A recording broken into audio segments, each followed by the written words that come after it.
450 miżura immirati biex ikunu indirizzati l-problemi fil-qasam tal-ġustizzja. Dan huwa l-qofol tar-rapport finali mħejjim il-Kummissjoni għal riforma holistika fil-qasam tal-ġustizzja.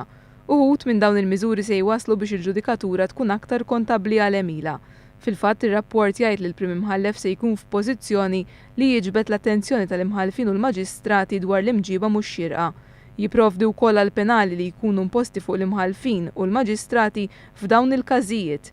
Miżuri oħrajn ser joħolqu funzjonijiet legali ġodda għal pajjiżna bħal dik tal-Prosekutur Ġenerali li se jkollu lan li jieħu ħsieb il-prosekuzzjonijiet kriminali minflok l-Avukat Ġenerali.